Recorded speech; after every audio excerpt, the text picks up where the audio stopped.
जी good हो गया, ठीक है ठीक है। We have to start from chapter 1। ठीक है। सो पहला जो टॉपिक है वो है एक्सप्लोरेशन एंड कॉलोनाइजेशन। पहला जो टॉपिक है that is exploration and colonisation. किस तरह से ये इलाका आबाद हुआ और कॉलोनाइज फिर किस तरह हुआ, and leading up to war of independence, and also we will be talking about that American revolution is child of enlightenment. That American revolution is child of enlightenment, इस पर भी हम बात कर रहे हैं। ठीक है जी। नाउ जो फर्स्ट क्वेश्चन किसी भी स्टूडेंट के जहन में आ सकता है यूएस हिस्ट्री को जब वो स्टार्ट करेगा, तो पहला क्वेश्चन जो उसके माइंड में आएगा that question would be who were the first outsiders. आवाज नहीं आ रही भी बच्चों को मेरी, इसको देखो। सबके साथ ये मसला है या किसी एक बच्चे के साथ मसला है?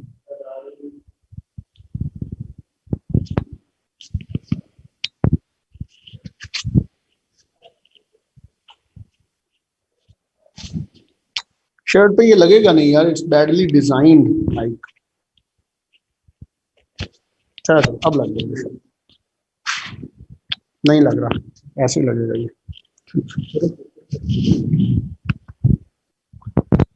ओके जी।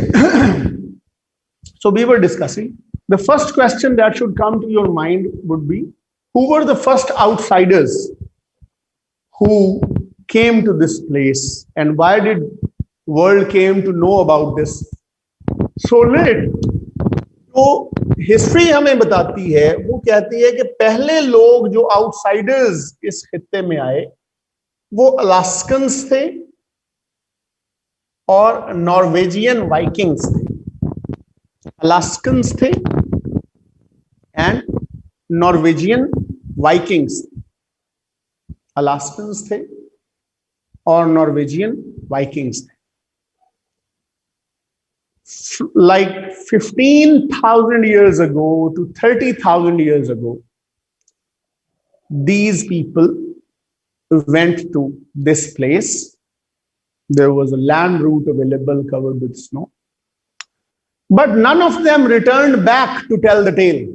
इनमें से कोई भी वापस नहीं आया कहानी सुनाने के लिए। Maybe they liked it so much there that they wanted to stay there। अब बच्चे प्रॉब्लम ये है कि मूव किए बगैर टिक के पढ़ाना मेरे लिए बड़ा मुश्किल हो जाएगा, बड़ा इम्पॉसिबल सा है। ठीक है, टिकना है एक जगह पे।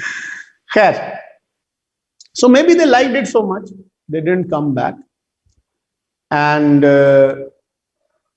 May be the sharks the dinosaurs ate them. लेकिन दुनिया को पता नहीं चला। दुनिया को पता चला 1492 में। What was the reason then? Reason ये थी, आपने क्रूसेड्स की कहानी सुनी होगी, द होली वॉर, स्लीपी जंगें जिन्हें हम कहते हैं। तो ये एक लंबा प्रोसेस था। 15th सेंचुरी में finally the French were able to drive Ottomans out of Europe.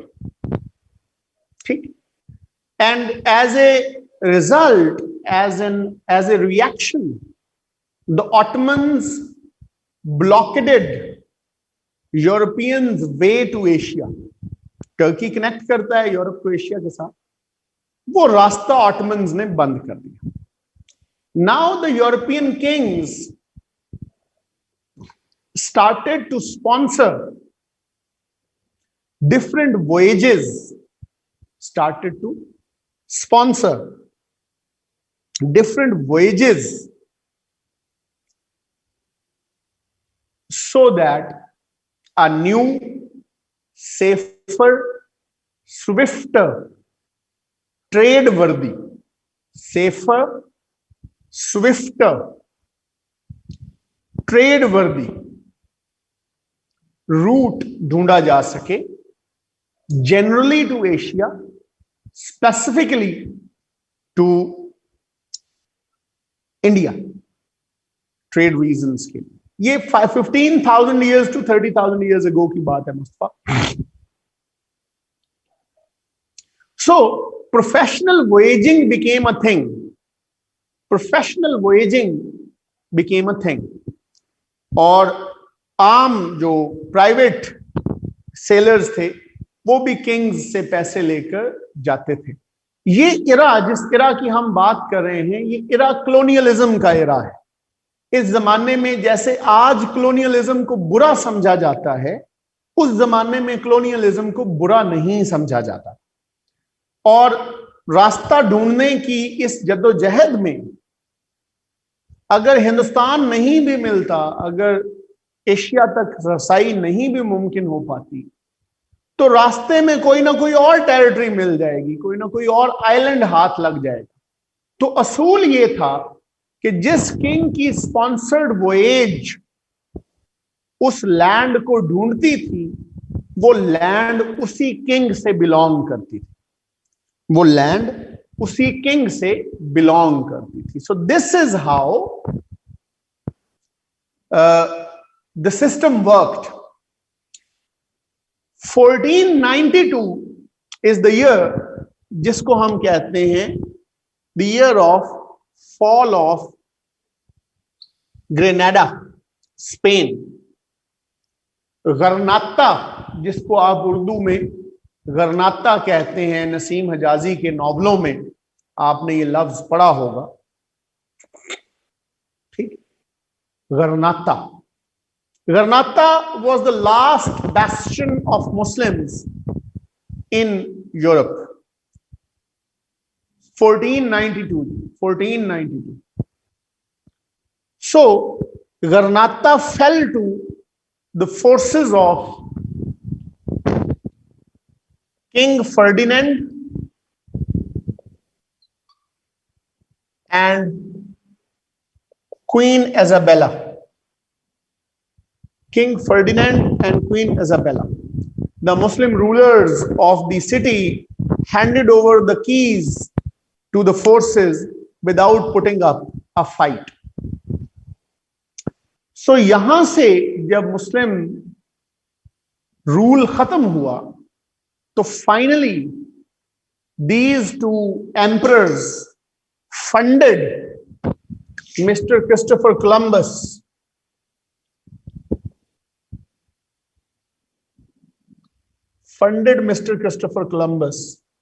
for this voyage that eventually resulted in discovery of America.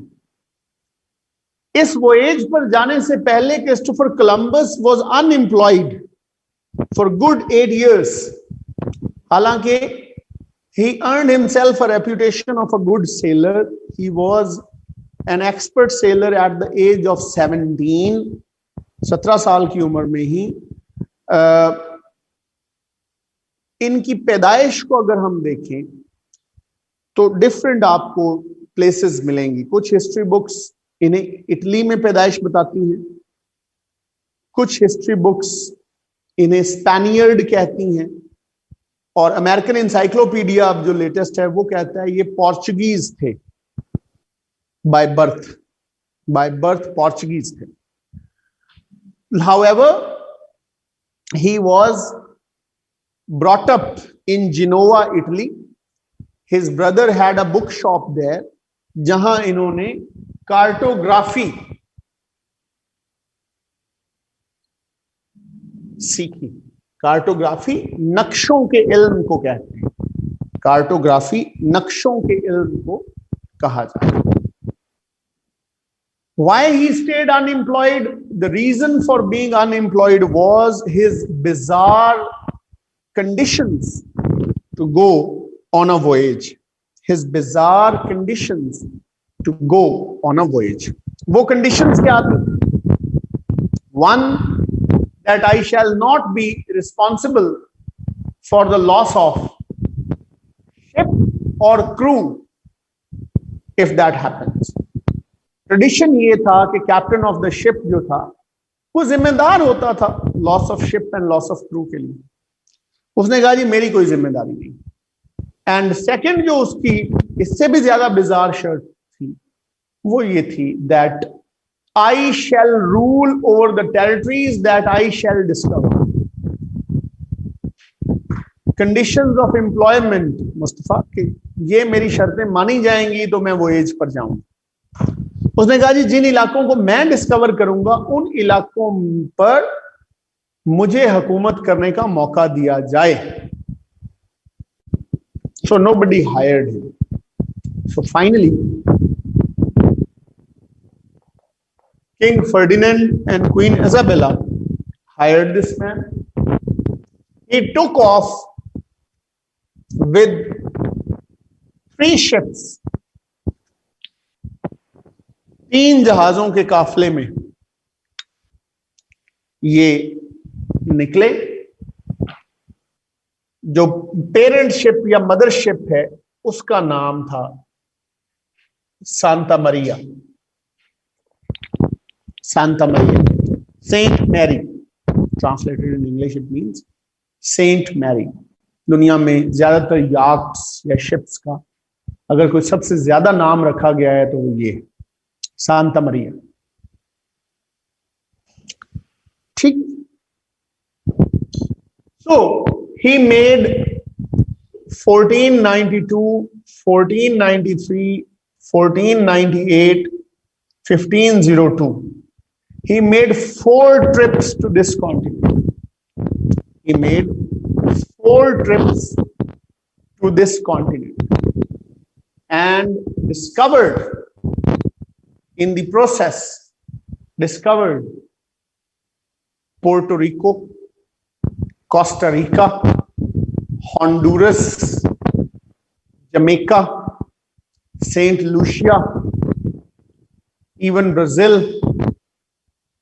तो यूनाइटेड स्टेट्स ऑफ अमेरिका बहुत बाद की प्रोडक्ट है। अमेरिकन कॉन्टिनेंट इन्होंने दरियाफ्त किया, American continent दरियाफ्त किया। ठीक है।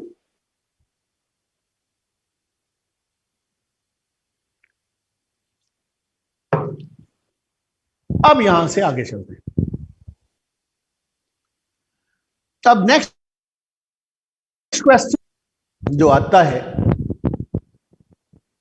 नाम आपको हैंडआउट जो आपको मिला हुआ है उसमें लिखे हुए हैं Saint Lucia, Honduras, Puerto Rico, Costa Rica, Peru, Brazil, Jamaica, बहुत सारे हैंडआउट। अगर आपको नहीं मिला तो दैट्स अ पिटी, मिल जाना चाहिए। मैं क्लास के बाद उन्हें कहता हूं आपकी क्लास कोऑर्डिनेटर को, आपको मिल जाएगा।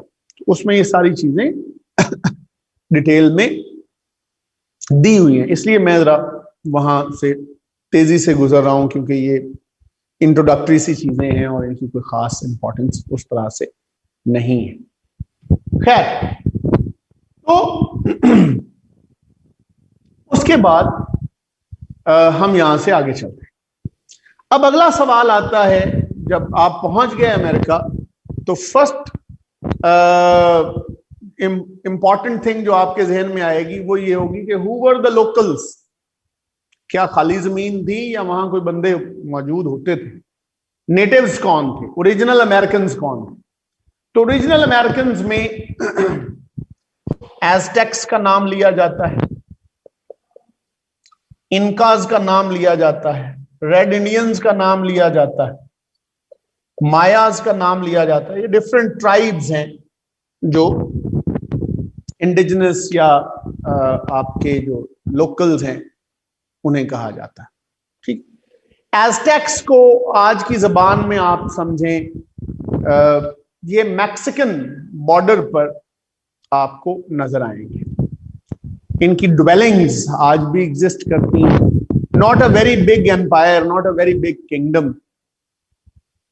हीदन लोग थे, बेसिक लाइफस्टाइल था।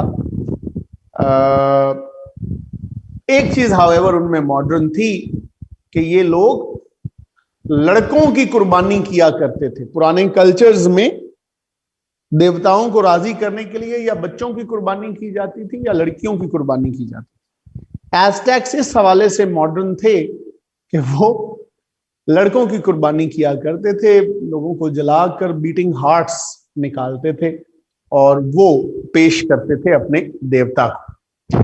ठीक है, एनी हाउ, तो एस्टेक्स थे। उसके बाद लेकिन ये ऑल दीज पीपल, इंडिजिनस जितने भी ट्राइब्स हैं, ये साइंस एंड टेक्नोलॉजी में पीछे थे, गन पाउडर का इन्हें पता नहीं था, एक्सपोजर बियॉन्ड दैट कॉन्टिनेंट इनके पास नहीं था। सो अददी अक्सरियत होने के बावजूद they were no match for superior war machine of the Europeans. ठीक, इनकाज को कहा जाता है द इंजीनियर नेशन, इनकाज को कहा जाता है द इंजीनियर नेशन। अददी अक्सरियत मीन्स न्यूमेरिकल मेजॉरिटी, अददी अक्सरियत means numerical majority. I'll be careful, मैं इसको ज्यादा अंग्रेजी रखने की कोशिश करूंगा, don't worry. So Incas are known as engineer nation. इन्हें उस जमाने में भी मायाज, रेड इंडियंस के बाद मायाज लिखा, उस जमाने में भी इन्हें डैम्स बनाने का पता था, इन्हें सड़कें तामीर करने का पता था, इन्हें इंजीनियर नेशन कहा जाता है। देवर अ ह्यूज एम्पायर, लेकिन इनका जो सेंटर ऑफ ग्रेविटी है वो पेरू में था, पेरूवियन डिसेंट रखते थे, तो ये भी फॉल बैक होना शुरू हुए और इवेंचुअली खत्म हुए। रेड इंडियंस मोस्ट न्यूमरस थे, indigenous sons of the soil. 1492 से लेकर 1492 to 1830 they kept fighting with the settlers. They kept fighting wars with the settlers. 1492 से लेकर 1830 तक इन्होंने वॉर्स लड़ी। ठीक है जी। उसके बाद एक इंडियन रिमूवल एक्ट आया और एक मुआहदे के तहत इन्होंने मूव किया, वो जब तक हम वहां पहुंचेंगे तब तक पढ़ेंगे। Mayas again a huge empire but no match for superior technology of the settlers. जी, सेटलर्स वो लोग हैं जो यूरोप से और बाकी जगहों से अमेरिका में आए, उनके ऊपर मैं अभी आता हूं। Let me get done with this introductory thing, तो फिर हम कॉजेज ऑफ एक्सप्लोरेशन जब पढ़ेंगे उसमें मैं आपको बता दूं। ठीक है जी। अब इससे अगला क्वेश्चन आता है कि then how did this name came about, ये नाम कहां से आया है अमेरिका। शुरू में जो नाम था इसका, इसको न्यू वर्ल्ड भी कहा गया, इसको स्ट्रेंज लैंड भी कहा गया, इसको गोल्डन लैंड भी कहा गया, all due to different reasons. ठीक है जी। न्यू वर्ल्ड क्योंकि दुनिया को पहले पता ही नहीं था इसका, तो ऑब्वियसली न्यू थी। स्ट्रेंज लैंड क्योंकि यहाँ के जानवर, यहाँ की जगहें, फसलें यूरोपियंस के लिए नई थी, मेज जैसे है, मेज यूरोप में नहीं होती थी। ठीक है। ड्यूरेशन ऑफ फाइट मैंने बताई है जी, 1492 से 1830।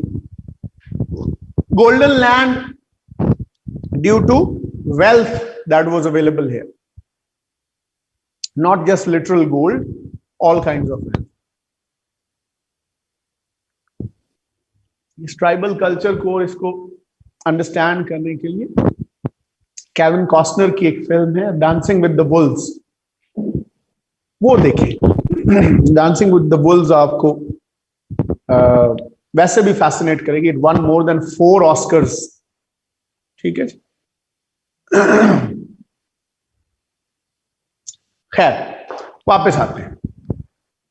तो ये डिफरेंट नाम इसके रखे गए। जो एक्चुअल नाम है जी डांसिंग विद द वुल्व्स, जो एक्चुअल नाम है ये आया अमेरिगो वेस्पुची नामी एक और इटालियन वॉयेजर के वजह से। अमेरिगो वेस्पूची नामी एक और इटालियन वॉयेजर की वजह से इसका बनाया हुआ मैप 1507 में पब्लिश हुआ इन अ जर्मन बुक, जहां इसको अमेरिगोज लैंड कहा गया। नाम चूंकि नहीं था कोई फॉर्मल, तो इसको अमेरिगोज लैंड कहा गया। और फिर वहां से स्पेनिश से अमेरिकानो अमेरिकाना होते हुए अंग्रेजी तक आते ये अमेरिका हो गए। तो अमेरिकन्स कहलाए जो सेटलर्स थे, अमेरिकन्स कहलाए जो न्यू सेटलर्स थे। अब यहां तक अगर हम अंडरस्टैंड करें तो हमें नजर आ रहा है कि किंग फर्डिनेंड और क्वीन इजाबेला स्पेन और फ्रांस से ताल्लुक रखते थे। क्रिस्टोफर कोलंबस को पैसे इन्होंने दिए थे, वो खुद पोर्चुगीज था। अमेरिगो वेस्पूची भी इटालियन था। तो ब्रिटिशर्स कब आए? वॉर ऑफ इंडिपेंडेंस तो ब्रिटिशर्स के साथ लड़ी गई। तो ब्रिटिशर्स आए 5 years down the line. Mister John केबोट,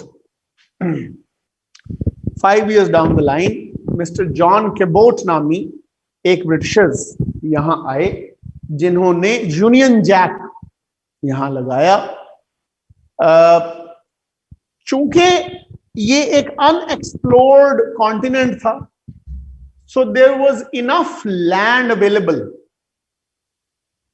for everyone. There was enough land available for everyone to claim it. 100 years down the line जब आबादी बड़ी और कम हुई लैंड, तो लड़ाइयां शुरू हुई। जॉन के about 1497। So that is the reason why इस इलाके में यूरोप के हर खित्ते से लोग आए, इंग्लैंड से, फ्रांस से, इटली से, डच लोग इधर आए, रशियंस आए। यूनियन जैक कहते हैं ये ब्रिटिश फ्लैग को, यूनियन जैक नाम है ब्रिटिश फ्लैग का, ठीक है। तो इतने सारे मुल्कों का इन्फ्लुएंस अमेरिका पर होने की वजह से अमेरिका को mixing bowl and melting pot कहा जाता है। Mixing bowl and melting pot कहा जाता है।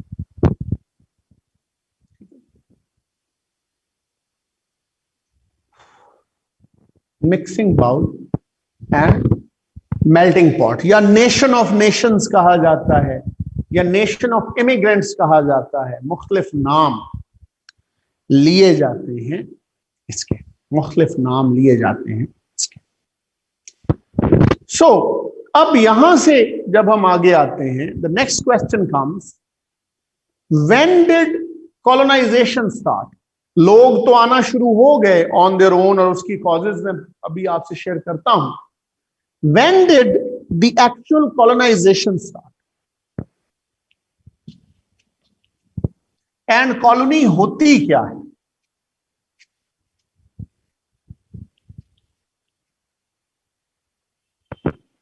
कॉलोनीज 3 तरह की हैं। कॉलोनीज 3 तरह की हैं प्राइमरली स्पीकिंग। रॉयल, इसको आप इस तरह लिख लीजिए, types of colonies. Royal colonies, proprietary colonies and chartered colonies. Royal colonies, proprietary colonies and chartered colonies. ठीक है जी। रॉयल colonies वो colonies हैं where governors were appointed by the king himself and who reported to king. The tax was collected in the name of the king. The law was implemented in the name of the king. Maryland, Virginia वगैरह। Proprietary colonies वो colonies हैं जो ownership थी individuals की, one way और the other, king ने allot कर रखी थी उन्हें, जागीरें जैसे। ये लोग इन जमीनों पर काबिज होते थे और बदले में दिफा का काम देते थे किंग को, और सर्टन पैसे भी देते थे। नहीं, नॉट नेसेसरली, एक एक एग्जाम्पल भी काफी। तो प्रोप्राइटरी कॉलोनीज में जैसे एग्जाम्पल है पेंसिल्वेनिया, विलियम पेन की ये टेरिटरी थी। विलियम पेन के पेरेंट्स ने किंग से कर्जा वसूल करना था, तो किंग ने कर्जे के एवज पेंसिल्वेनिया की जमीन इनके हवाले की, तो विलियम पेन के नाम से ये इलाका पेंसिल्वेनिया कहलवाया। ठीक। तीसरी तरह की कॉलोनीज होती हैं चार्टर्ड कॉलोनीज, जैसे कि chartered colonies that belong to a group of people और a company. Chartered colony, a group of people और अ कंपनी। ठीक है जी, ये चार्टर्ड कॉलोनी को हम कहते हैं। कनेक्टिकट वगैरह ये वो कॉलोनीज थी। वर्जीनिया का मैंने नाम लिया जी। सो ये वो कॉलोनी थी। हैंडआउट पर आप देखेंगे तो हर एक हेडिंग के नीचे 3-3, 4-4 कॉलोनीज मैंने लिखी हुई हैं ताकि आपको आसानी रहे ढूंढने में। तो ये वो कॉलोनीज थी जहां माइनिंग अच्छी थी, जहां ट्रेड करना आसान था। तो ये 3 तरह की कॉलोनीज। पहली कोशिश कॉलोनाइजेशन की अमेरिका में 1585 में की गई। पहली कोशिश प्रोप्राइटरी सोल ओनरशिप। आप देखते नहीं दुकानों पर लिखा होता है प्रोप्राइटर फलाना, मींस कि ये मेरी मिल्कियत है, मैं सोल ओनर हूं इसका। तो सोल ओनरशिप वाली कॉलोनीज इवेंचुअली ये सारी इंग्लैंड के कंट्रोल में आ गई। 1651 तक ये सारी इंग्लैंड के कंट्रोल में आ गई। सो 1585 में पहली कोशिश की गई रनोके आइलैंड को कॉलोनाइज करने की। सर वॉल्टर रायली की फोर्सेस ने कोशिश की इस आइलैंड पर कब्जा करने की। सर वॉल्टर रायली की फोर्सेस ने कोशिश की इस आइलैंड पर कब्जा करने की, but that did not work out. Red Indians fought back ferociously and defeated Walter Raleigh's forces. पहली कामयाब अटेम्प्ट कॉलोनाइजेशन की 1607 में हुई। जगह का नाम रखा गया जेम्स टाउन, किंग जेम्स के नाम के।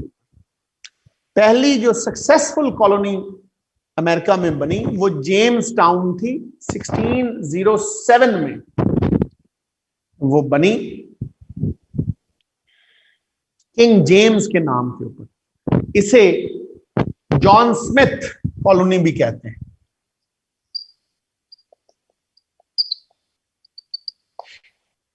इसको जॉन स्मिथ कॉलोनी भी कहते हैं। व्हाई?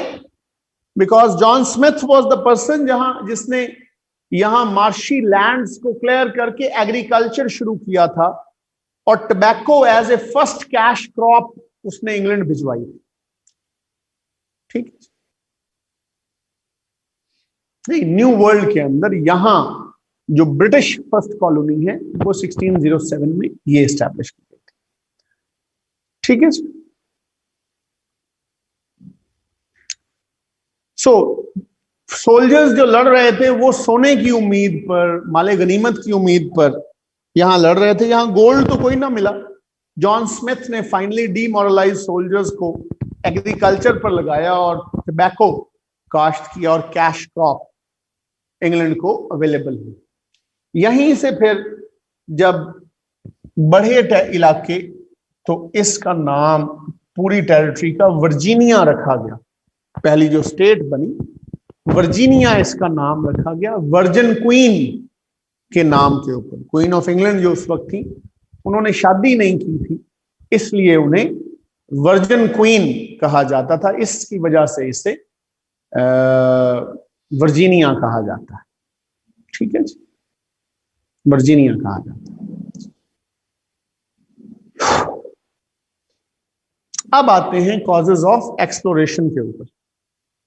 अब आते हैं कॉजेज ऑफ एक्सप्लोरेशन के ऊपर।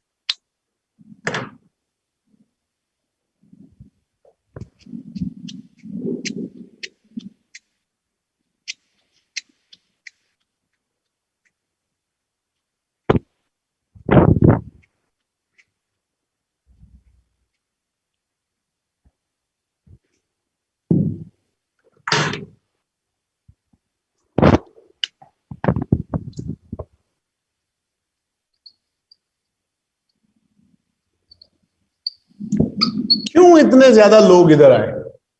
3 G's, God, gold and glory. 3 G's, God, gold and glory. ठीक है, गॉड से मुराद है that at that point of time एक कॉन्सेप्ट आप सारों ने सुना होगा, व्हाइट मैन्स बर्डन।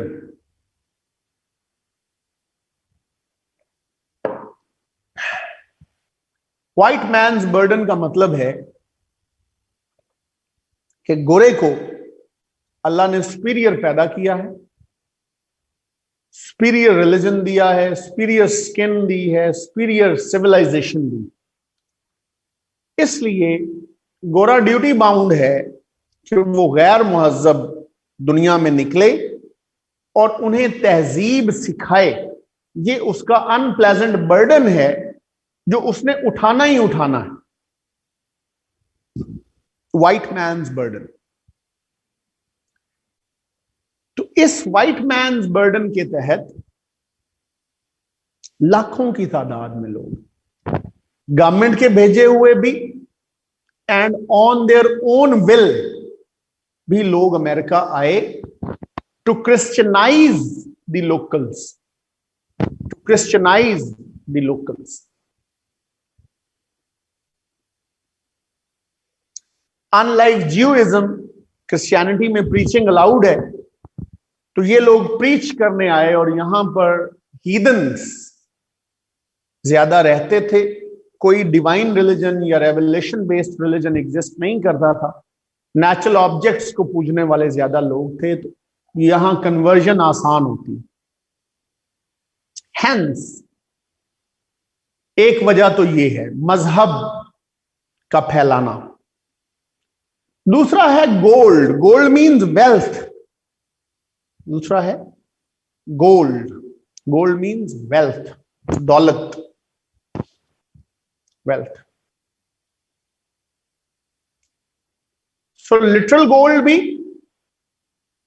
और overall wealth, cash crop, sugar, tobacco, cotton, rice, coffee, dye, इन चीजों के लिए भी लोग यहां आए, क्योंकि यूरोप की अपनी जो इकोनॉमी थी वो बहुत खराब थी due to continuous wars. Europe का वेदर इनक्लेमेंट रहता था, बहुत एग्रीकल्चर फ्रेंडली नहीं था।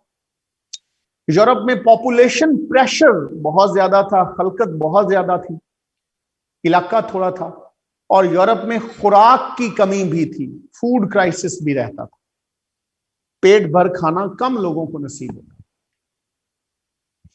और चूंकि इकोनॉमी में दमखम नहीं था, स्पेस नहीं थी, so if you are born a laborer, there is a good chance you will die a laborer.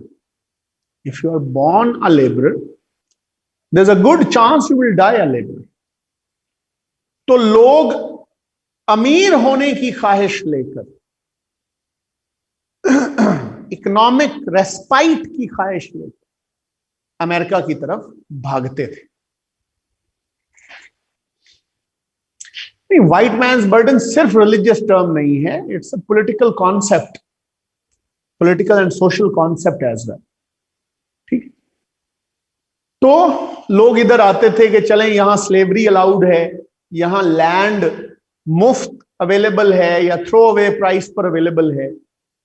तो 10 साल डाउन द लाइन या 20 साल डाउन द लाइन, या हम ना सही हमारे बच्चे एटलीस्ट अमीर हो जाएंगे। तो wealth, gold was also one of the reasons. Then comes glory, izzat, honor, shan, Shaukat. Like I said, जिस जमाने की मैं बात कर रहा हूं, इस जमाने में कॉलोनियलिज्म गलत नहीं समझा जाता। सही कह रहे हैं आप।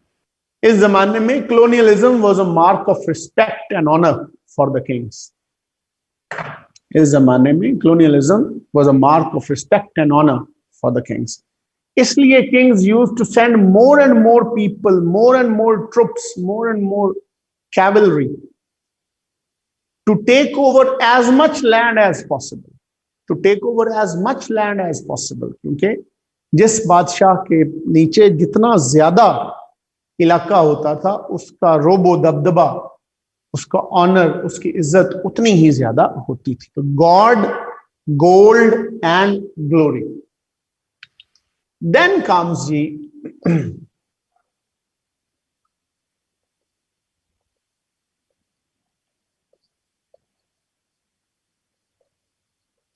religious persecution.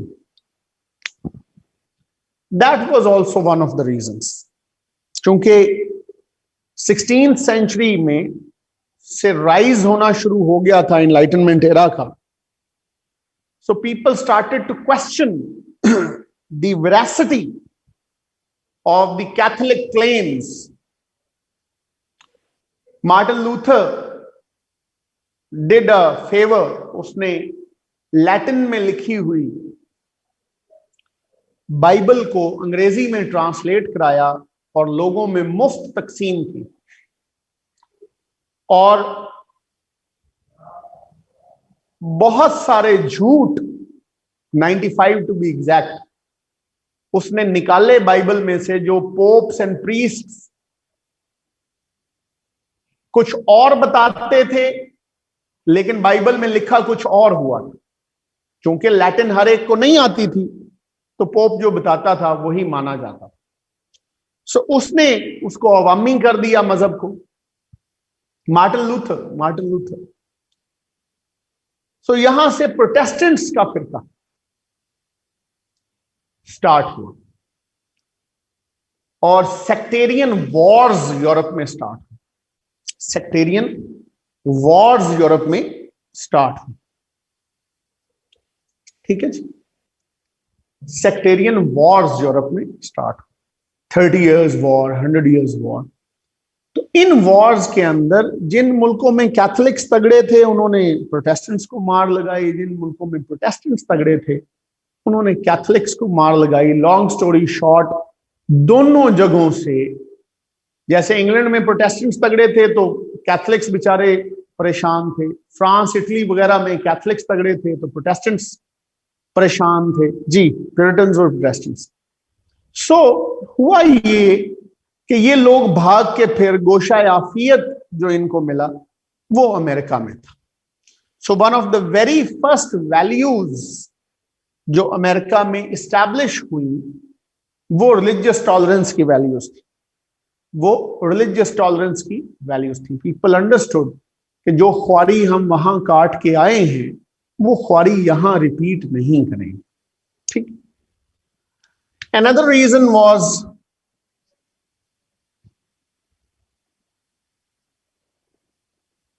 improvement in seafaring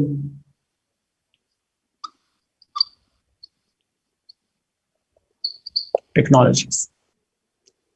जहाज रानी की जो टेक्नोलॉजी है उसमें भी इंप्रूवमेंट्स आई। ठीक है,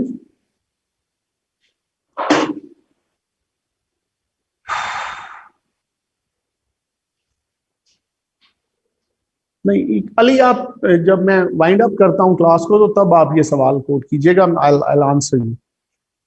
ठीक है, तो कंपस इजाद हो गया 1535 में। समंदर में गुम होने का खत्म हो गया कंपास की इजाद से।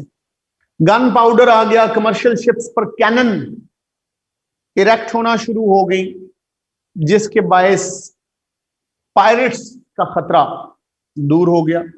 35 इफ आई रिमेंबर करेक्टली, लेकिन इसको डेट को देख लीजिएगा।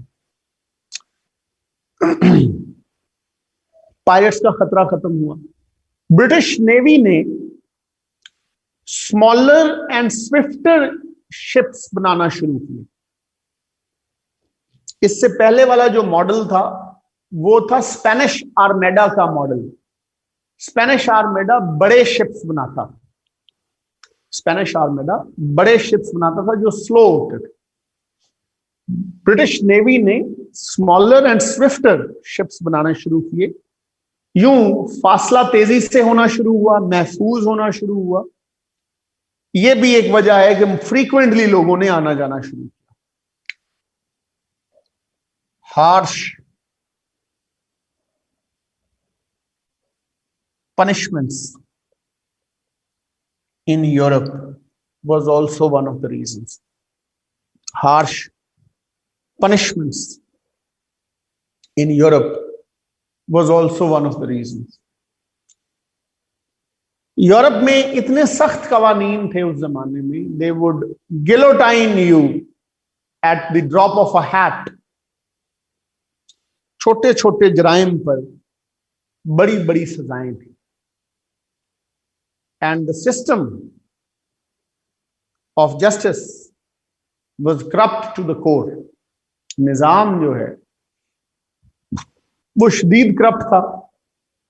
तो अगर एक गरीब आदमी पर किसी भी जुर्म का इल्जाम लग जाता तो it was next to impossible for him to prove himself innocent. It was next to impossible for him to prove himself innocent. So वो फिर लोग क्या करते थे, वो गरीब लोग छुप छुपा कर अमेरिका जाने वाले जहाजों में बैठ जाते। रास्ते में ऑब्वियसली उनका पता लग जाता था, तो शिप की जो इंतजामिया है, क्रू, वो इन्हें अमेरिका जाकर बेच देता। इनिशियल स्लेवरी यहां से शुरू हुई। इसको कहते हैं इंडेंचर्ड सर्विट्यूड। इंडेंचर्ड सर्विट्यूड, बेगारी, बेगारी जिसे हम कहते हैं।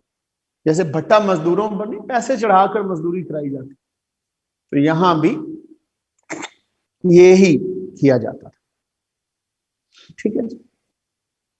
सो इंडेंचर्ड सर्विट्यूड का आगाज, तो इसलिए भी लोग यहां आए, तो लोग अपने ट्रैवल एक्सपेंस के पैसे उतारने के लिए अमेरिकन मास्टर्स के यहां मजदूरी करते थे और उसके बाद भाग जाते थे अपनी रोजी रोटी कमाने के लिए अमेरिका में। अमेरिका चूंकि बहुत बड़ा था तो वहां एक वाइट आदमी को ढूंढना नेक्स्ट टू इम्पॉसिबल था। तो ये कुछ रीजंस हैं जिसकी वजह से तेजी से लोग यहां आना शुरू हुए। फर्स्ट 75 इयर्स में American population doubled in every 25 years.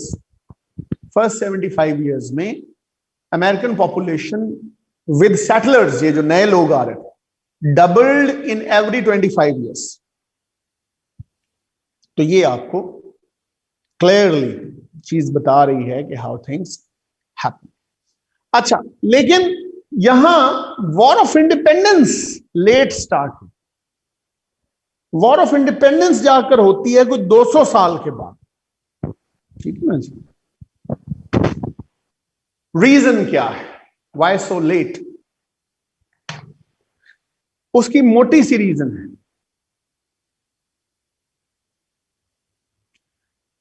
America, USA अलग से डिस्कवर नहीं हुआ बच्चे। डिस्कवर अमेरिका एक ही दफा हुआ, उसके ऊपर यूएसए बना। ठीक है, डिस्कवर अमेरिका एक ही दफा हुआ है, वहीं यूएसए बाद में इमर्ज हुआ है। इस पर हम बात करेंगे, इमर्ज करके दिखाएंगे यूएसए को। ठीक है, yes. So why this late? Late because यहां पर the coloniser and the colony were similar. ठीक है,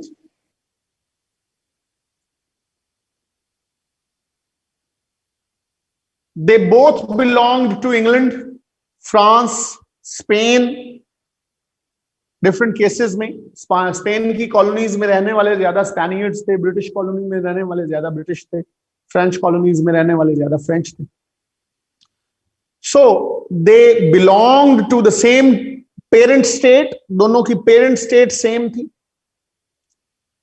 दे both were loyal to the same king, एक ही बादशाह के साथ लॉयल थे. They both belonged to the same ethnicity, नस्ल रेस भी एक थी. Language was also the same and the religion was also the same. So there was a lot of similarity. मुल्क सेम है, बादशाह सेम है, ethnicity सेम है, religion same है, language same hai. So people living in America, colonizers and the colonies, people of the colonies, the colonized, colonizers and the colonized. So people living in America believed for that period of time that they are Britishers just settled in a different territory. They are French, just settled in a different territory. They are Spanish, just settled in a different territory. ये तो फिर many years down the line दो तीन चीजें simultaneously हुई. एक, हम 13 रियासतों की बात करते हैं, हम 13 रियासतों की, Ali, it's neither of them. ठीक है. सो हम 13 रियासतों की बात करते हैं जिसमें दो तीन चीजें साइमल्टेनियसली हुई. एक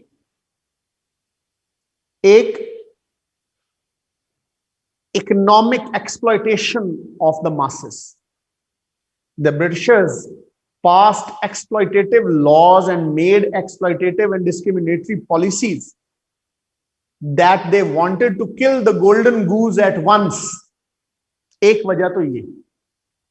दूसरी वजह है जो यहां साद ने हमसे शेयर की कि वो जो फर्स्ट कपल ऑफ जनरेशन थी जो अपने आप को यूरोपियंस कहते थे और अपने आप को सेटलर्स कहते थे, वो फेज आउट हो गई. 100 years down the line अब 4th generation थी, 5th generation थी, who were born and brought up in America, and they were Americans for all practical purposes. They could not affiliate with the king they never saw. They could not affiliate with the country they have never been to. So for all practical purposes, America was their country. For all practical purposes, they felt patriotism towards America and not any foreign land जिसके बारे में उन्हें बताया जाता.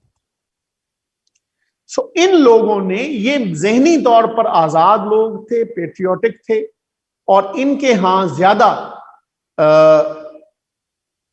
Independence का thought process था. उसके पीछे एक इनलाइटनमेंट की पूरी मूवमेंट है, उस पर भी मैं अभी बात करता हूं. सो यहां से फिर फाइनली अमेरिकन्स ने इंडिपेंडेंस के लिए बोलना शुरू किया. सो 1607 से 1775 तक का जो इरा है, अमेरिकन्स इसको अमेरिकन रेवोल्यूशन का नाम देते हैं. 1607 to 1775 is the American Revolution. 1775 to 1783 is the actual war. जो असल लड़ाई है वो इन सालों में लड़ी गई. ठीक है. असल लड़ाई है जो इन सालों में लड़ी। तो अमेरिकन रेवोल्यूशन को वो कहते हैं कि अमेरिकन रेवोल्यूशन वो इरा है when Americans mentally started thinking against colonisers, when Americans stood against discriminatory laws, boycotted exploitative policies। और ये कैसे मुमकिन हुआ? ये मुमकिन हुआ इनलाइटनमेंट के इरा की वजह से।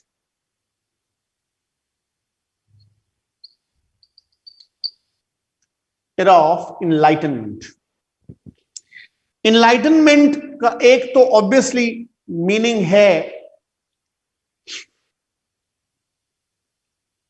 नहीं, अमेरिकन रेवोल्यूशन वो कहते हैं 1607 से, जब पहली कॉलोनी बन गई तो समझे एक्सप्लॉयटेशन का आगाज हो गया, इसलिए रेवोल्यूशन का पार्ट वो है। तो इनलाइटनमेंट का एक जनरल मीनिंग है जहालत से दूरी, नॉलेज। इसको इक्वेट रेनेसांस से भी किया जाता है, which means rebirth of knowledge, rebirth of science, rationality, division between politics and religion। यहां से ये चीजें चेंज होना शुरू होती हैं when people started to think instead of just believing what they were told।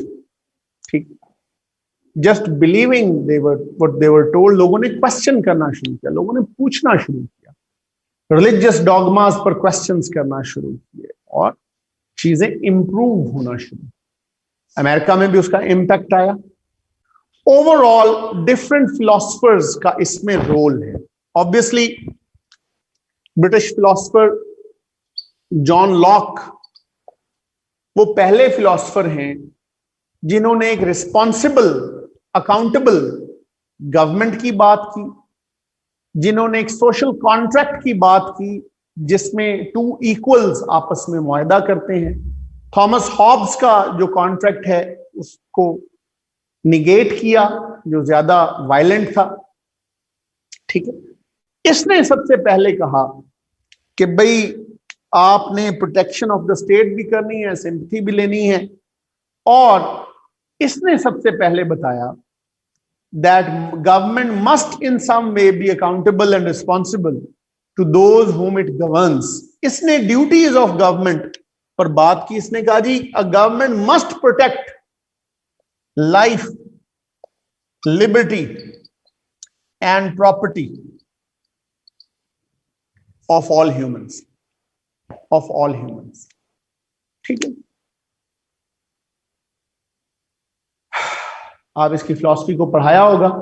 Main feature यही है, man ought not disturb another man's life, property, liberty and person। इसे डिस्टर्ब ना करें। और गवर्नमेंट जो है वो must be in some way be accountable to those whom it governs। तो यूं वेलफेयर स्टेट का मॉडल उभरा, लेसर गवर्नमेंट का मॉडल उभरा, more rule of law, more human rights, more liberties पर बात होना शुरू हुई। लॉक के बाद रोसो की बारी आती है। रोसो भी फ्रेंच फिलोसफर्स थे जिन्होंने जनरल विल की बात की कि हुकूमत कोई फर्द नहीं करता बल्कि हुकूमत अवाम की कलेक्टिव विल करती है।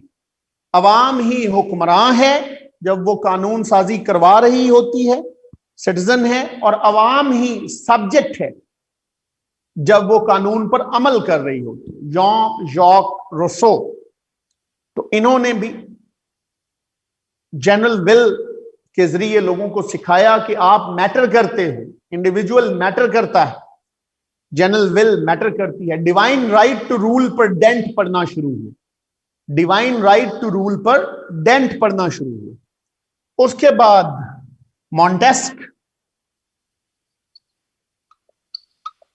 जिन्होंने सेपरेशन ऑफ पावर की बात की, गवर्नेंस को इंस्टीट्यूशनलाइज किया, कहा कि जुडिशरी अपना काम करेगी। एग्जेक्टिव अपना काम करेगी, लेजिस्लेचर अपना काम करेगी, और ये सारे इदारे अपने अपने बुनियादी जुरिस्डिक्शन में आजाद होंगे, बुनियादी जुरिस्डिक्शन में आजाद होंगे। सो वो इंडिविजुअल रूलर जिसको इंडिस्पेंसिबल समझा जाता था, वो इन फिलोसफर्स ने उसकी इंडिस्पेंसिबिलिटी को खत्म किया। ठीक, मॉन्टेस्क ने क्लासिफिकेशन ऑफ स्टेट पर भी बात की। मॉन्टेस्क ने कहा प्रोटेस्टेंट्स को डेमोक्रेसी के नीचे रहना चाहिए। मॉन्टेस्क ने कहा बड़ी रियासतें फेडरल फॉर्म ऑफ गवर्नमेंट के तहत ज्यादा बेहतर चल सकती। सो यूं डिफरेंट फिलोसफर्स की जो थिंकिंग है वो इमर्ज हुई और यूरोप से अमेरिकन के माइंडसेट के ऊपर आई। America was more settled for newer thoughts. बड़ा मुल्क था, एक्सपेंडेड टेरिटरी थी, लोग अपने व्यूज रख सकते थे, सोच सकते थे। इसके बाद बारी आती है हमारे थॉमस पेन की। थॉमस पेन ने 1775 में कॉमन सेंस नाम का एक किताबचा 106 पेजेस पर मुश्तमिल एक छोटी सी किताब लिखी, कॉमन सेंस, जिसकी 5 लाख से ज्यादा कॉपियां एक साल में बिक गई। कॉमन सेंस में थॉमस हॉब्स ने किंगशिप को, मोनार्की को एक अनमीनिंग इंस्टीट्यूशन कहा है। मोनार्की को वो कहते हैं इट्स एन अनमीनिंग इंस्टीट्यूशन। ठीक है, अनमीनिंग इंस्टीट्यूशन मतलब क्या है इसका? मतलब इसका है ये एक लायानी इदारा है, लायानी इदारा है जिसका कोई मतलब ही नहीं। And he wrote in that common sense, he said it is disgraceful for today's man, it is disgraceful in this day and age for man to be governed by another man. आज के दौर में ये बेइज्जती की बात है कि इंसानों पर कोई और इंसान हुकूमत करे। Societies must be governed by a system. Societies must be governed by a system, representative system. And that system must have the backing of those whom it governs. उस निजाम के पीछे बैकिंग, लेजिटिमेसी उन लोगों की होनी चाहिए जिन्हें ये गवर्न करता है। तो इसने भी लोगों को ज़हनी तौर पर आजाद किया, लोगों को सोचने पर मजबूर किया। And one of the reasons why Americans did not choose monarchy, they chose presidential form of government. उसके बाद बेंजामिन फ्रैंकलिन का नाम आता है।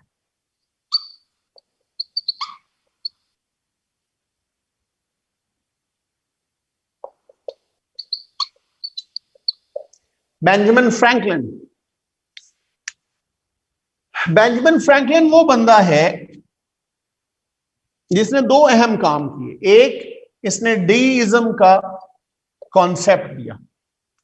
डीइज्म का कॉन्सेप्ट बड़ा मजे का। डीइज्म में वो कहता है कि खुदा ने ये दुनिया बनाई तो जरूर है, कायनात और दुनिया बना तो उसने दी है, लेकिन बनाने के बाद वो उसमें इंटरफेयर नहीं करता। बनाने के बाद उसने आपको खुला छोड़ दिया।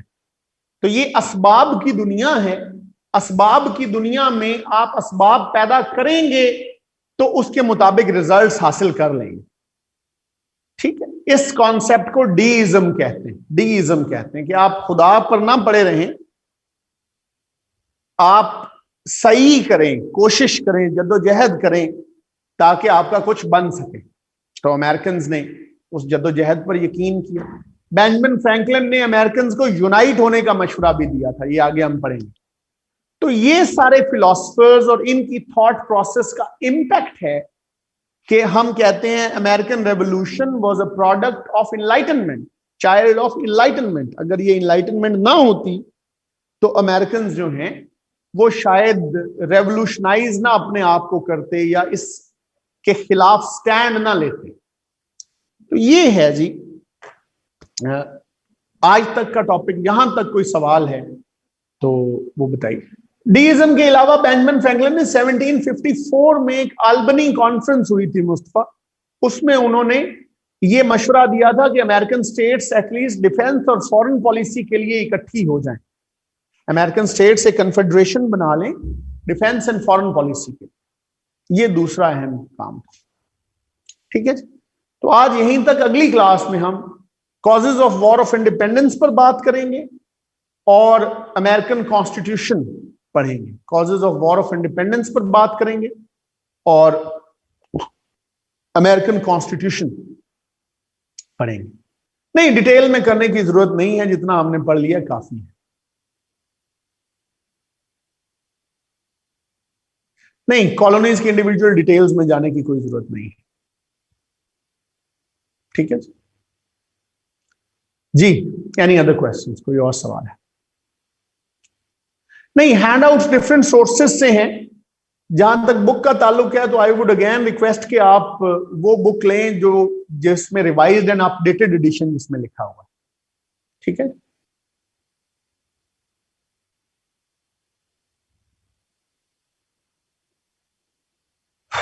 डेट्स अगर याद हो जाएं तो अच्छी बात है बेटा, व्हाट्स रॉन्ग विद दैट।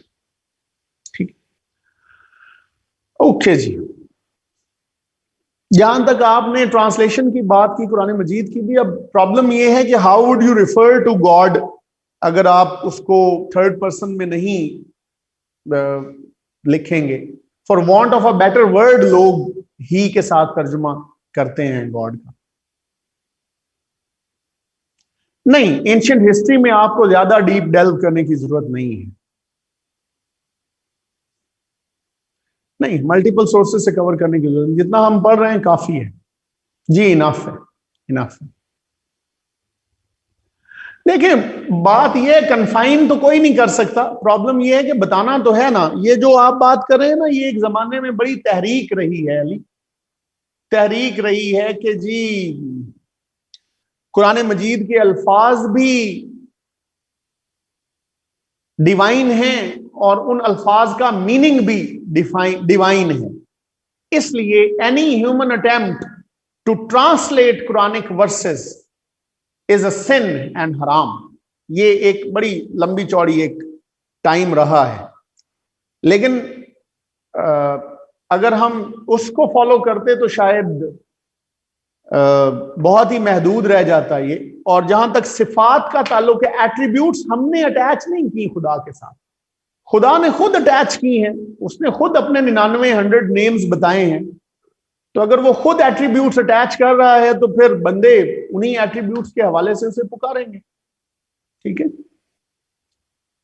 यार नीचे करो थोड़ा सा, मैं जी चैट पढ़ सकूं। तेन करनी ही नहीं आती होनी।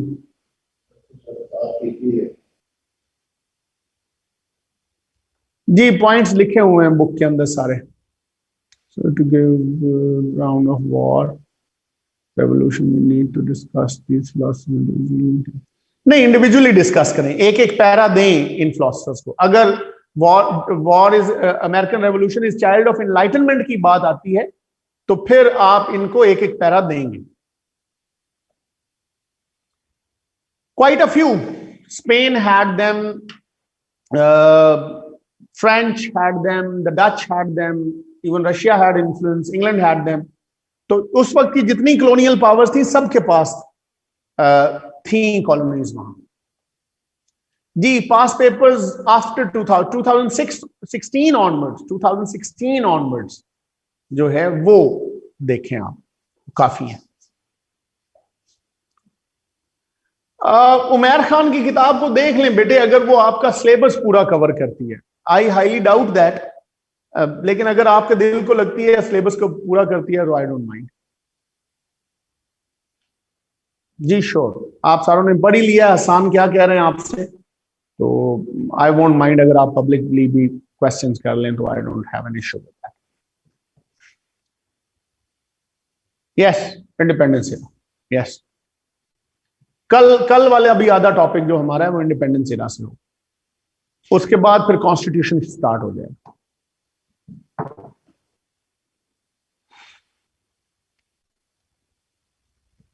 ओके जी, हैंडआउट्स का मैं उन्हें कह देता हूं जी। नहीं, 2016 से पीछे जाने की जरूरत नहीं है। 2016 के बाद पैटर्न ही चेंज हो गया ना जी। ट्रीटी ऑफ पेरिस तक पहुंचने दें साजिद, मैं करवाऊंगा।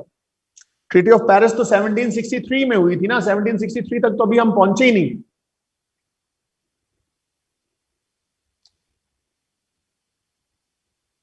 इनफ है, इनफ है। उमर उमर पूछ रहे हैं कि लेक्चर्स, हैंडआउट्स और किताब काफी है, तो मैं उन्हें बता रहा हूं कि काफी है जी, सफिशिएंट है। इंटायर सिलेबस हमने उसमें अच्छे से कवर किया है, तो दैट्स इनफ।